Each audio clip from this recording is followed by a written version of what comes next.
Unë kam zgjedhur të votoj Lëvizjen Bashk, sepse Lëvizja Bashk ka një program dhe vizion se si Shqipëria mund të zhvillohet dhe të përmirësohen standardet e jetesës, ku njerëzit të kenë më shumë mirëqenie.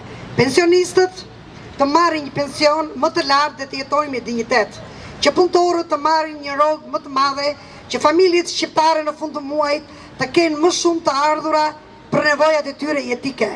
Këta plera që erdhën nga rruga me xhaketa me handra dhe han biftek 1.000 euro, pin verë 33.000 euro, pin puro 25.000 euro dhe vidhin 100% taksa tona, duhet t'i zhdukim njëri për gjithmonë.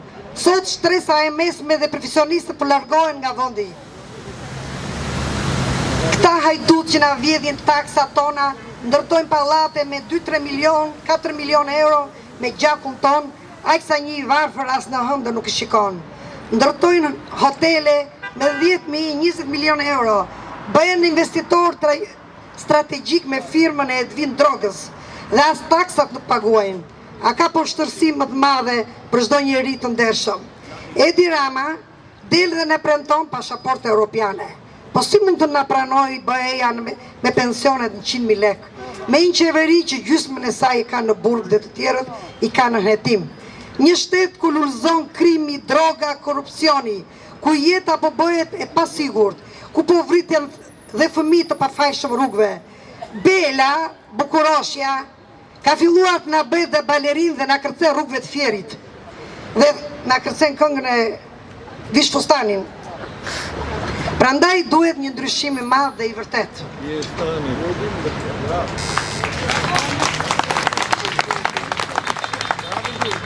Duhet të dalim nga kjo gjendje në të cilën këta kriminela hajdut na kanë futur. Çdo njeri i ndershëm duhet mendohet mirë ku duhet të hedh votën. Dy partitë e mëdha që na kanë vjedhur për 34 vjet bashk, ata janë bashk. Ata duan të mbrojnë, jo se na duan ne, duan të mbrojnë ato që kanë vjedhur dhe prandaj bëhen bashk. Prandaj çdo njeri duhet mendohet mirë. Duhet të votojmë të rinjt. Lëvizjen Bashk, prandaj dhe unë kam zgjedhur këtë, sepse është e vetmja alternativë që të zhlirohet Shqipëria dhe shqiptarët nga dy bandat kriminale, PS dhe PD.